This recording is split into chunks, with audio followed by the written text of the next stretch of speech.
Hello, my name is Anna and I love trying vintage recipes. So today I'm trying 3 breakfast recipes from the 1970s. Today's recipes come to us from Sunday Breakfast. This book was originally published in 1971 and we'll talk more about it a little bit later. I recently found out that September is Better Breakfast Month and I thought, what better time to pull out some breakfast recipes and give them a try. I know that Better Breakfast Month sounds like a completely made up, like whatever kind of thing that people put on a calendar, but the internet tells me it does have origins back, dating back to World War I. Maybe it's made up, but it has been around for a while. So I hope this video gives you a little bit of inspiration for your breakfast menu. I saw a recipe for blueberry muffins in this cookbook and I thought it might be a good one to try. I actually have some family coming to stay and thought this might make a nice, easy, do-ahead breakfast for them. So hopefully they taste good enough to serve. I don't know. I've never tried this one before, so we'll see. Okay, preheat oven to 400 degrees. I'm doing that right now. Mix the flour, baking powder, sugar, and salt. Okay, so I have my flour in here. That is 2 cups of flour. And my baking powder is right here. It is 3½ teaspoons. I have 2 tablespoons of sugar and 1/4 teaspoon of salt. That's all the sugar that's in the batter. I don't know, I think that this recipe is gonna rely heavily on the sweetness of the blueberries, and then there's also like a cinnamon sugar topping that goes with it. So I'm just gonna kind of gently mix that together. Also, it's a muffin, I think especially vintage recipes for muffins that I've tried or that I've seen, they maybe don't have quite as much sugar in them. They're less of a cupcake and more of an actual muffin. Beat the cream and egg with a whisk. Okay, so we're gonna just put you over here. And in this little guy, this little bowl, I have 3/4 of a cup of cream, and then I have 1 egg. I'm gonna mix those together. That's pretty well incorporated, I think. So now I need to add this egg and cream mixture to my flour mixture, and it says to combine until just blended. Another thing I liked about this recipe is that it says it makes about 12 muffins, and I didn't want a ton. Although you could make, if this is really good, I guess you could make a big batch and then freeze them, because muffins, they just freeze really well, right? This would be a great make-ahead breakfast. I say it's gonna be great. I don't know that. I think I'm just trying to say muffins in general, if you have a good recipe, they freeze well and they do make great make-ahead breakfast. This one in particular, we don't know yet. That's just combined, it's pretty stout. Add the melted margarine and stir until just absorbed. I did butter. I melted 1/2 cup butter instead. If it says margarine, I usually put butter, unless it says like, this is absolutely like you have to use margarine. We need to get that stirred until it is just absorbed. This is a little bit of a different muffin recipe for me, I think. The way that it's combined feels different. It's absorbing. We're almost there. Just making sure I'm getting things scraped up from the bottom. Next, I have to add my blueberries. I have a cup of fresh blueberries here. It says you can use a cup of fresh blueberries or a cup of frozen blueberries that you have thawed, drained, and patted dry with a paper towel. I actually thought fresh blueberries in this case just sounded like an easier thing to do. There's my blueberries, and I'm trying to mix very little here. I briefly considered coating the blueberries in flour. It's something you can do that is supposed to prevent them from sinking to the bottom. And then, just because I thought, okay, this recipe is blended and mixed in a very specific way, it looks like, I just stuck with it, rather than straying from the recipe. I think that is looking pretty good. Prepared a muffin tin with some papers. So I have 12, just like a dozen standard muffins here. And before I do that, because it doesn't kind of like say to do this at any point, it just assumes you've already done it. I'm gonna mix 1/2 teaspoon of cinnamon with 2 tablespoons of sugar. And that's gonna be what goes on top of the muffins. And if you don't use all of it, you can always use the rest to make cinnamon toast, right? Fill each slightly more than halfway. Let's see what we can do here. This is very thick. This is very thick. Yeah, I just started with a really random spot, didn't I? I would say this scoop, which I don't know exactly what size this is, but I will add it here on the screen if I find out. This scoop seems to be like the right size for like just over half full. That's, you know what? You're getting a lot of blueberries. We're gonna balance you out a little. Yeah, this batter is like hefty, okay? All right, I'm gonna like pat those down. I'm probably gonna have to just have like a few more in a second muffin tin. Well, I'm gonna set this aside and I will put the cinnamon sugar a little bit on top of each one.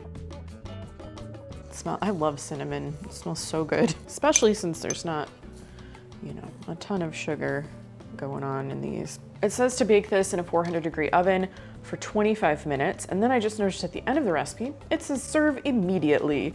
Well, we're gonna see how these do tomorrow as well, because I'm not eating 12 of these right away.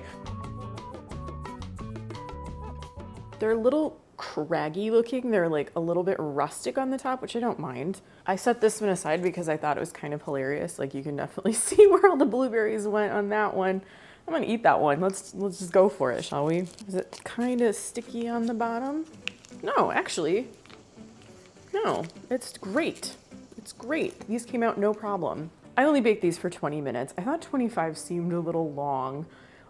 So I tested them at 20 and they were done. They were definitely done and I didn't want them to dry out. So I ended up letting the first batch cool pretty much the whole time that the second batch was baking. I ended up with 16 muffins instead of 12. So I had a second tray that had 4 muffins in it. So these are still pretty, like they're still warm.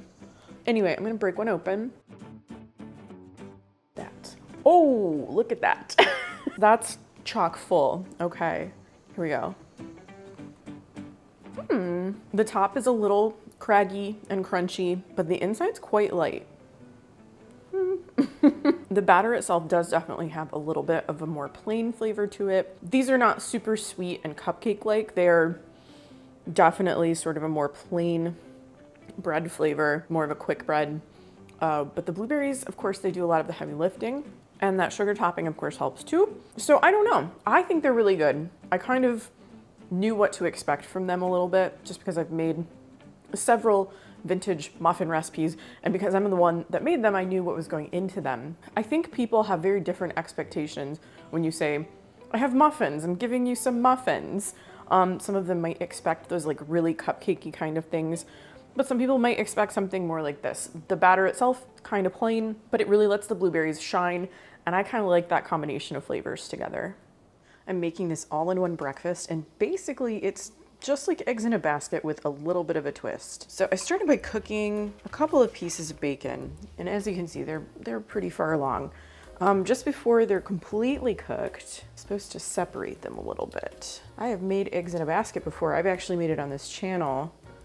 And I keep finding out there's different ways to do it. And this is one I haven't tried. So you're supposed to kind of separate your 2 pieces of bacon and then put a piece of bread on top. And as you can see, I have cut out a hole and that's where the egg is gonna go. And I talk about these cutters a lot. This is what I use for that purpose, but also cookie cutters, biscuit cutters, etc. You can use a water glass too. I just have this lovely set of cutters. So next step is to add my egg, and I cracked my egg into a small dish.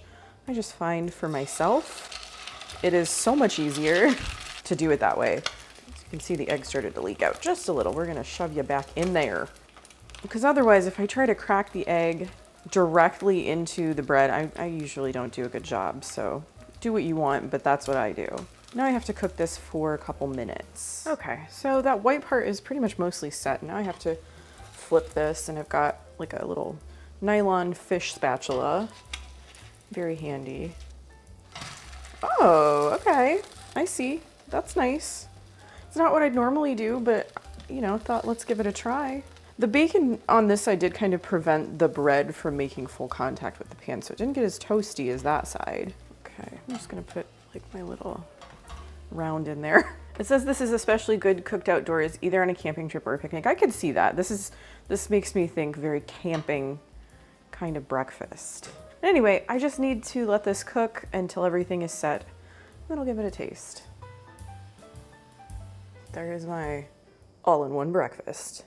this is the first time I'm making this. You know, it's not what I would normally do. I usually just do butter, bread, and egg when I'm making eggs in a basket, or whatever you call it, because I know it has a lot of names. But I thought this would be an interesting thing to try, to like include some bacon with it. And then I got my little bread round that I kind of like toasted up in the pan. Yeah, okay, I guess I'm ready to try it. It smells good because bacon smells good, right?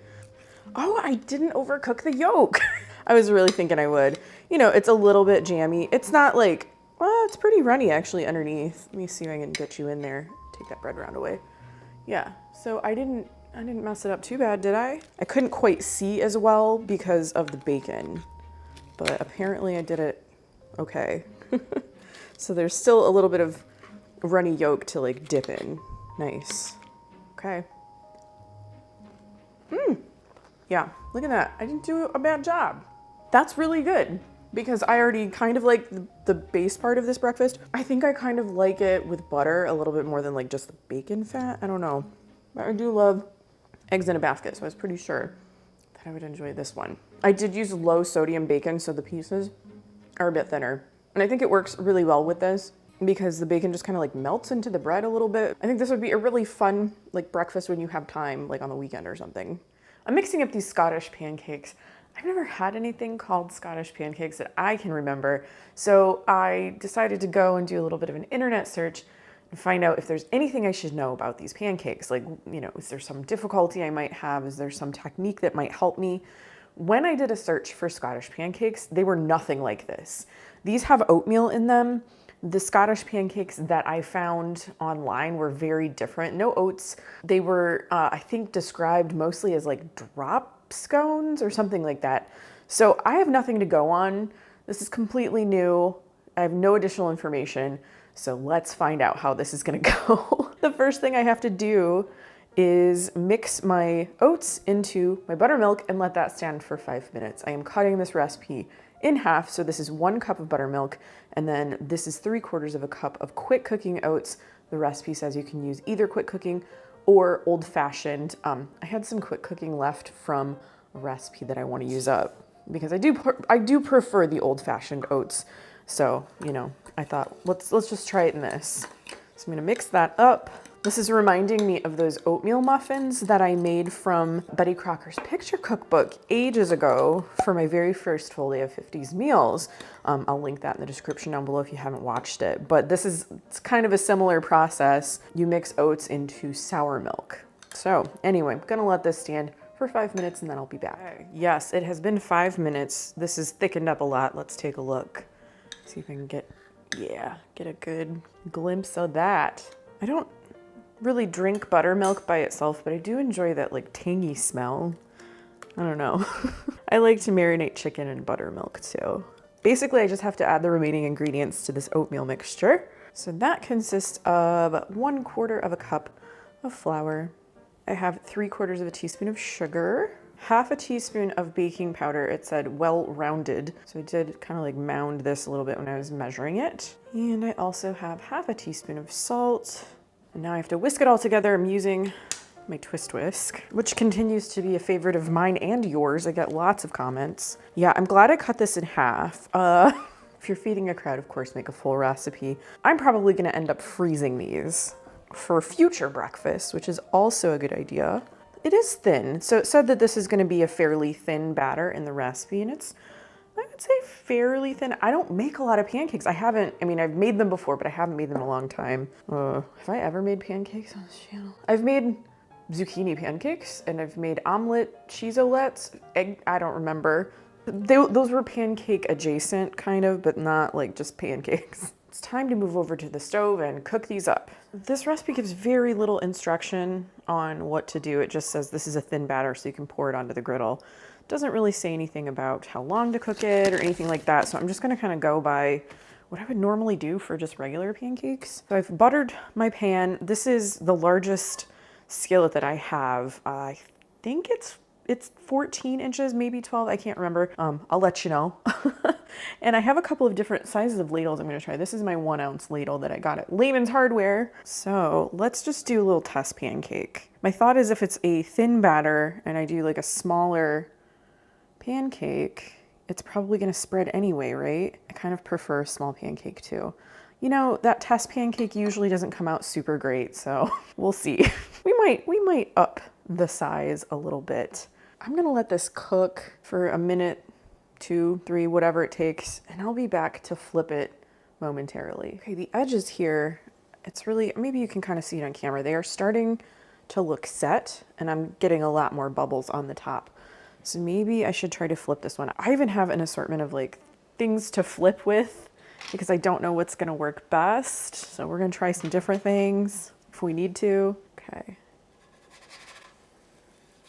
Oh, it looks nice though. This seems to work well. I bought this at Butler Pantry in Saugatuck, Michigan, but if I find one that is similar, I will link it in the description down below. That looks nice. I like it. I like it. I'm gonna add another ladle of batter and get maybe 1 or 2 more pancakes started. I like a little pancake though.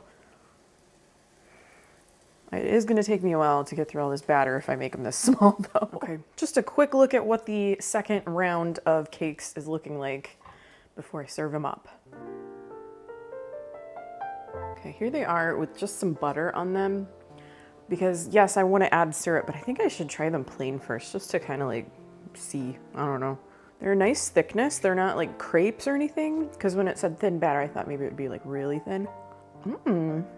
Oh, those are nice. The oats give it a nice texture, I think. I personally enjoy that kind of thing. Okay, let me try them with syrup. This is maple syrup from Costco. Yeah, it's a pretty good deal. I usually buy maybe one of those a year or so. Let's try it with a little syrup. It's also delicious. So I tend to be, with pancakes, a little bit more butter and a little bit less syrup. I really like these. There's kind of a savory quality in there, probably a little bit to do with the buttermilk. I think these are very tasty.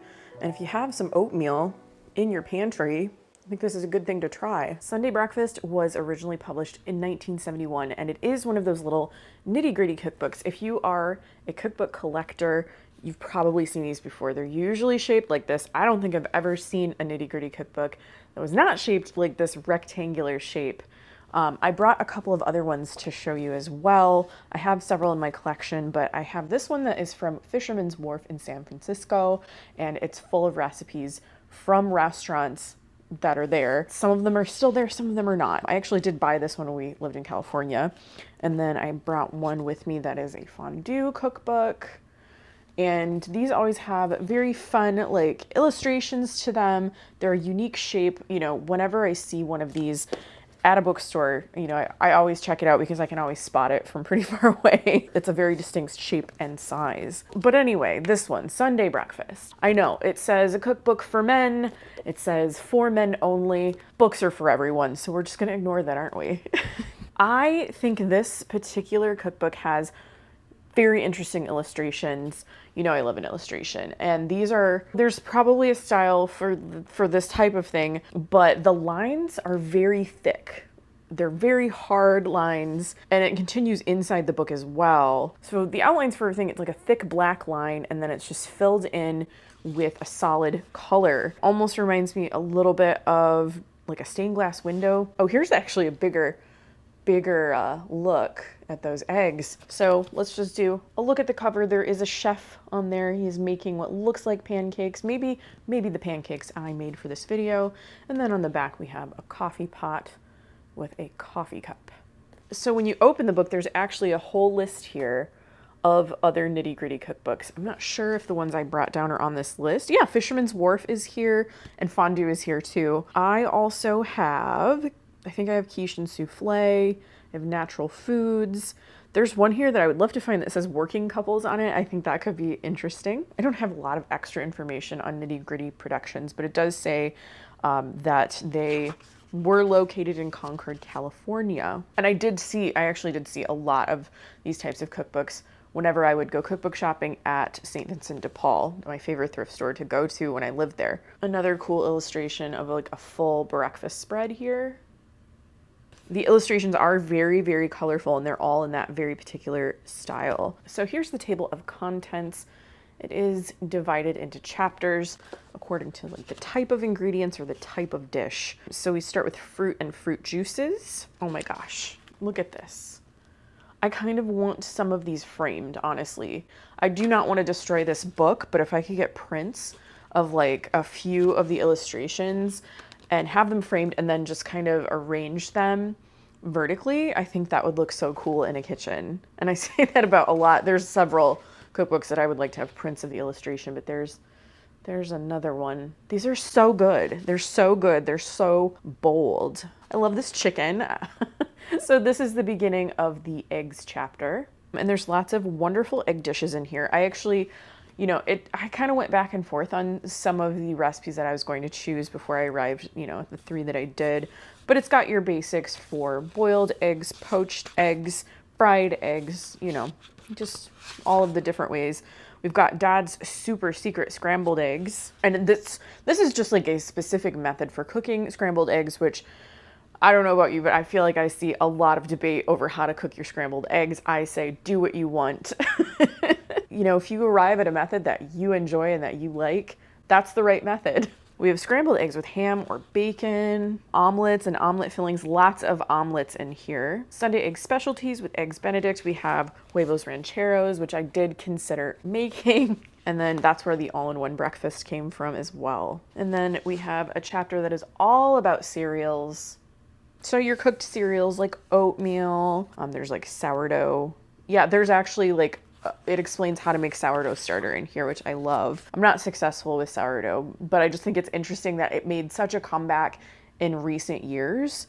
I know people have been doing it for ages and ages and ages, but it seemed like, oh, this new thing that like people are doing, it's stuff always comes back around, doesn't it? Sourdough waffles do sound good. Sourdough pancakes, biscuits. And then there's a whole like pancake chapter. That's where I got my Scottish pancakes. A little bit of everything, truly. There's coffee cakes, cinnamon buns. Look at this. I just can't stop with the illustrations because they are amazing to me. I love them. Very different than what you would see probably in a 50s or 60s cookbook. I think that these particular illustrations are very, they are very like 70s, especially like early 70s or maybe even like late 60s. They're a little groovy looking. That's one of the things I like about collecting cookbooks really is that you can kind of see how things change. You can see the styles changing throughout the decades. And I just think it's interesting. It's interesting to me anyway. Oh, these are cute. These are cute pigs. Oh man. They do have a recipe for making liver. And that is just, it is not for me. It might be for you. It is not for me. They have kidneys too. Broiled lamb kidneys, kidney stroganoff, and then they have lamb chops, which, I've heard of like steak and eggs, and I have heard of like kidneys for breakfast, but I don't know that I've heard of lamb chops for breakfast. And then look at all these cool beverages, just this illustration of all the different like juices and milk and hot chocolate and stuff. So cool. So they do have a chapter that is exclusively breakfast beverages. This is just such a fun little book, I think. Getting into the recipes that I chose for today's video, I started things off with a blueberry muffin recipe, and I ended up really liking it. It is different than, those big, fluffy, like super sweet muffins. It's definitely more basic. The batter itself, not super sweet, not at all.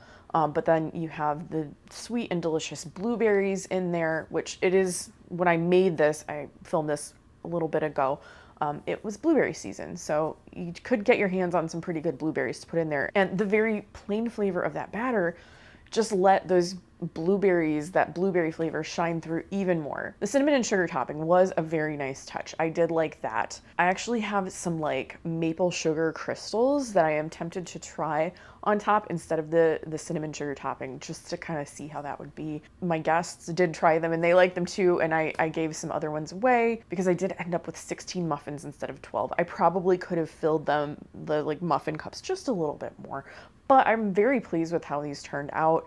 Didn't take a lot of time, and they did, if I had some left, I probably would have thrown them in the freezer, but I didn't. So maybe next time I'll give that a try, because muffins and quick breads and things like that are very good to freeze. They usually hold up well. Really easy recipe. The base of it, I'm guessing you could probably use for a lot of different flavors of muffins too. So I have all of the baking supplies on hand to make muffins, and then you could probably just vary up your fruit a little bit. So you could maybe do like some apple cinnamon muffins, or, you know, other berries, maybe like blackberries if you have them. And these weren't like super gigantic muffins either, like those great big ones that are kind of the size of the palm of your hand. These were just kind of your standard everyday sized muffins. The second recipe I tried was for an all-in-one breakfast. And this was pretty much eggs in a basket or eggs in a frame. I know everybody has a different thing that they call it. There are lots and lots of names. I have heard a whole range of things that people call this dish. But this one had bacon included in it, which I've never seen before. Usually it's just your like buttery bread and your egg that you cook in a pan, like inside the bread, and then you flip it. It's really fun and sort of like a little bit special, I think. It's not a dish that I always remember to make, even if it is pretty easy, but this one was special because it had a little bit of bacon. It was tasty. I always love that breakfast. I think using a thinner cut of bacon worked well in this case. I know some people prefer thick cut bacon, but I think if it had been any thicker, it would have lifted the bread off of the pan a little bit too much. I did try to press it down a bit as it was cooking and toasting in the pan. The thin bacon, I think in this case, just worked a little bit better because some of it kind of like just became one with the bread, really. I mean, it was delicious because all of those things to me are delicious. The bacon, the toasty bread, almost like a fried bread, and then an over easy kind of like dippable egg, right? So I think when I was making it, I said I enjoyed it a little bit better just with butter. I kind of think as I went on, I enjoyed both styles of this dish equally. If I have bacon, I would probably make this again with the bacon in it because it was delicious, you know, but if I don't have bacon on hand, of course, I'll just make my standard eggs in a basket. But this is just something a little bit different and a little bit fun, I think. And then finally, I made these Scottish pancakes. And they were tasty. I mean, I love oatmeal anyway, so I always have it in my pantry, and just throwing a little bit of oatmeal into those pancakes and, you know, like buttermilk style pancakes, I just loved the texture. Gave it like just a little bit of something different. I love all kinds of pancakes. My favorite pancakes that I actually don't make myself, I love the Swedish pancakes at Original Pancake House. That is what I always order because I can never get them quite right in my own kitchen. So it's my little treat if I go out for breakfast. But this was definitely like a little bit of a heartier kind of pancake. I've had buckwheat pancakes in the past, or like whole grain pancakes even, and these were more along those lines. It said that the batter was thin in the book. I wouldn't say it was like all that thin. It seemed pretty normal to me just with the addition of the oats, so it did make it a little bit of a different texture. I didn't have any problems. I was worried because they were like, oh, it's a thin batter. I didn't have any problems cooking this. If you've made pancakes before, you will be able to do this, I promise. They were very good with just butter and maple syrup, your kind of like pretty standard pancake toppings. I have some in the freezer that I have not yet warmed up to try. I might try them with some honey. I just feel like they would be really, really good with honey, or maybe even a little bit of peanut butter. I don't know. I do probably have about 2 more breakfasts worth of those waiting for me in the freezer. So I definitely need to give those a try. I have a feeling they're gonna reheat just very nicely in the microwave or maybe the toaster oven. So tell me about your breakfast that you had growing up. Did you do something special for the weekends? I feel like this book is very much geared toward special breakfasts for the weekends, more so than everyday things. But I do think that you can make some of these dishes ahead of time and then reheat them on just like a regular morning and make that particular morning a little bit special. We need all the help we can get, right? Just to make things a little brighter in our day. If you love recipes and cookbooks from the 1970s, I have an entire playlist and I'll link it in the description down below. I hope you liked this video. If you did, please give it a thumbs up and subscribe to my channel if you haven't already. Thanks again for watching, and I'll see you in my next video. Bye.